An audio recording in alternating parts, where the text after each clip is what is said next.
side. This is Bill. We're with Adventure Abound. We're going to do a quick walk around of Bill's Jeep and his camper. We're currently on a 20,000 plus mile trip from Michigan to the Mexico border to wheel all the western states up to Dead Horse, Alaska, and back to Michigan. I'm Tangerine Dream 9 on Instagram. Check in the comments. I'll have his link over to his Instagram page. All right, Bill, we're going to start here at the front of your Jeep. We'll do a quick walk around of your 2019 Jeep Rubicon Unlimited and your camper. So let us know what you want us to know about your Jeep. Well, we got a pumpkin orange 2019 Rubicon Unlimited 4-door, and I really love it. Got a lot of good stuff on it. We've got a lot of good use out of it. I've done some modifications. Tell you a little bit about that. In the front, one of the first things we did was we put a Rancho lift on it. It's a 2.5 inch lift with the RX 9000 adjustable shocks. Great lift kit. Ride is good. Got over 43 badge of honor trails done and badges on the Jeep. The next thing we did was we put Cooper STT Pro 3712 T17s on it. I think I had less than 100 miles on it with the lift kit and the tires on it. Yeah, I think when we dropped it off to get them mounted, I think you had 63 miles on this Jeep. Yep. With the lift. The guy couldn't believe it. And the 37-inch tires. Yeah, the guy had a hard time believing we only had 60-some miles on it. So we did that. We did the lift and the tires. I had all that stuff in the garage when the Jeep came. I learned that from a buddy of mine. So we got that done. One of the next things I did was I bought the Poison Spider front bumper. It's a stubby. It's good for getting some real good approach angles on obstacles. It's worked real well for me. It's a real solid bumper. It's got a 12,000 pound Badlands winch. When I bought the first one, I got a warranty with it. I put a remote winch control on it, and somewhere along the line the winch control stuck and burned up the winch. But because I had the warranty, 2 years later I got a winch for nothing. So that worked out pretty good. It pulls really good. I put on the Evo sway bar links. A couple of sway bar links had broken and I replaced them.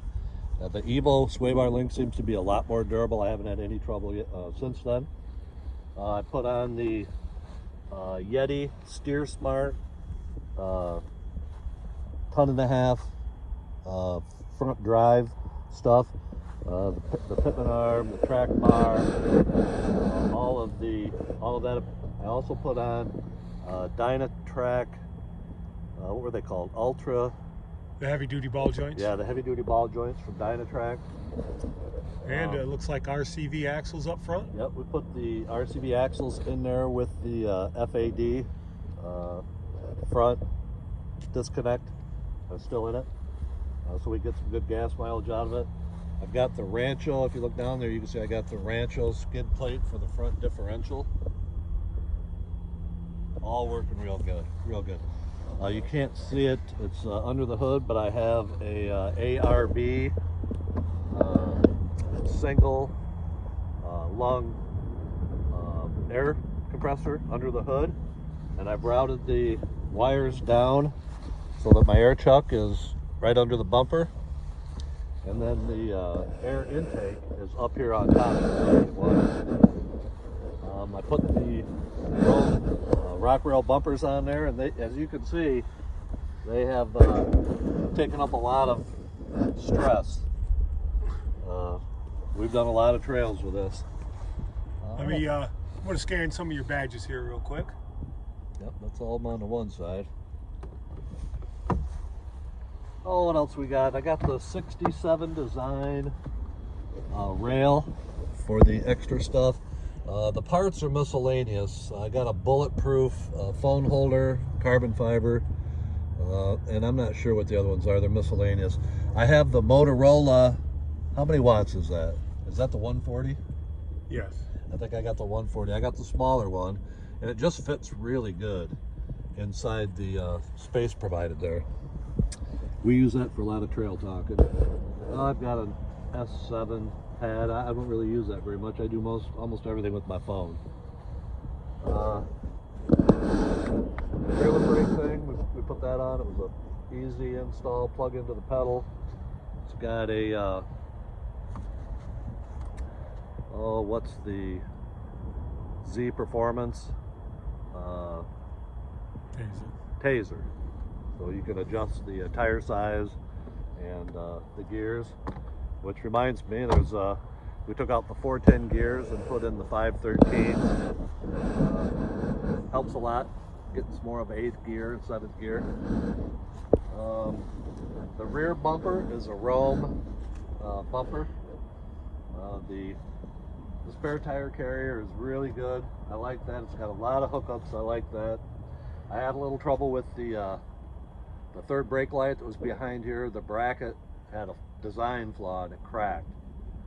And had a little trouble with the service from Rome. I understand they're out of business now, but I'll tell you the good, I'll tell you the bad. Take a look inside. It came with a soft top. Ted and I went on a little adventure to New York and picked up a used hard top there, and I really like that. It keeps the noise down. I got a Costway Stockel refrigerator. I've had that for 2 years and it works great. And then I just use some different Rubbermaid stuff to hold food. I have a yoga mat, which is important to carry because you can say I'm going to use it, and whether you do or not, it's good exercise. I built a couple boxes. We took the back seat out and I built a couple boxes to put stuff in. So under that suitcase, there's a box with all my tools and electrical stuff. This is my girlfriend's side of the Jeep, so there's her stuff there, and then shoes and pillows underneath all that. Gotta have shoes and pillows, I guess. So, everything stores real good. I've got some straps on most of it, so it sits down real good. For camping, I have the Intech Flyer Chase. This is a 2021. A real plain Jane. I use a camp stove, and I carry a table. My refrigerator's in the Jeep, so I don't need a refrigerator for the camper. It came with air conditioning. Rarely ever used it. Took it out and put a Max air fan in, and that seems to work real good. It circulates the air. This camper rides low. I still get good gas mileage. If there's no headwind, I can get like 14 miles to a gallon, right in there somewhere. That's easy to clean. It's low profile. I put the Smittybilt shovel and axe holder up here. I like that. Sometimes it's a little hard to hold everything and get the nuts on it, but it holds really good. I don't have to ever mess with it. I built the about a 3-gallon pipe for water. So like a solar shower. Solar water, yeah. You can hook up a solar shower. You can do your dishes, whatever you want. You fill it in the top, and then it's got a little spigot on the back. Then on this end, it's got a spot for an air hose. You can pressurize it a little bit. Like 30 pounds of air will give you, water for as long as you need it, really. That seems to work pretty good. I like that. When I bought the camper, it came with 2 mattresses, and they were sitting on the floor, and that didn't give me a lot of storage space. So what I did was I got a steel bed frame off Amazon, one that adjusts in size, and I took some plywood and laid the plywood out on it, and then I made a little door back here so I could have some storage underneath. So I could put about 3 of those shorter Rubbermaid containers under there, and I get my stove, towels, stuff that I don't need to get at all the time. That seems to work pretty good. I bought an aftermarket mattress, and it's really, really comfortable. A little close to the ceiling, but I'll deal with that for the comfort. All right. So over here, we've got one of the smaller Rhino Rack bat wings. It's the compact. So it's a little smaller, but it'll stretch, you know, it'll stretch out to here, and it wraps around the back of the camper. So if I want to have the doors open in the back to see out, I don't have to worry about getting rain inside the camper. Nice. I had a solar suitcase, and get it out, set it up, put it away, get it out, set it up, take it down. I mounted it to the rack on top of the camper, and it's a 200 watt panel, and it mounted up there real nice. It already has the charge controller on it. We converted the lead acid battery over to lithium ion phosphate. It's a LiFePO 206 amp lithium battery. We've been on this trip now for a week, and overnight I play some music, run the fan. I've got a CPAP I run in there. I turn on my heating blanket, and halfway through the next day, if we've got sun like we've got today, it's charged back up to 100%. Works real good. I mounted a 11-pound propane tank here, and we have a fitting that we can put on here that can refill the little 1-pound container. So this is going to come in handy on our trip. Just a regular gas can. It's got 5 gallons in case we get out somewhere and we want to go a little bit further, or maybe we didn't judge right and we need to get back. It's always good to have 5 gallons for that. And we just have a great time.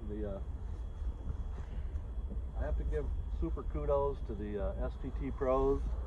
I put 51,000 miles on the first set of STT Pros, 42 Badge of Honor trails, and I never had a flat, not one. And I could have got another 3,000 or 4,000 miles out of them. I never rotated in the spare. I just rotated front to back, and they were without fail. And that includes the Rubicon Trail. Right. We did the Rubicon Trail and 41 other Badge of Honor trails, and it never failed. Same with the Rancho shocks. I've had them on there for all that, and the ride, it still rides like a cloud. So I love my Jeep. I love my buddies I Jeep with, and we're going to be doing a long haul here, and I ain't scared a bit. So if you're wondering how rough we wheel at times, all you got to do is take a look at his bead rings on his Dirty Life wheels, and you can tell he's done some wheeling here. We'll come over here and I got some new ones up front yesterday. Yeah, catch some more of his badges on the passenger side. And as you can see, he has wheeled this Jeep. So in closing, Bill, you got any words of advice for people getting ready to go jeeping and camping around the U.S.? Because we've been doing this for about 3 years. I will say this: we have done enough camping and jeeping to tell you that you don't have to have 37s and a big lift kit to have fun. We do that. We like to go places that other people can't go. So the better you have a drive line and higher off the ground, you get the places you can go that other people can't go. But you don't have to have that. Right. I think something else people should know is you don't have to spend $30,000, $40,000, $50,000 on a camper to go do this, because we pull these campers down the trail. Yep.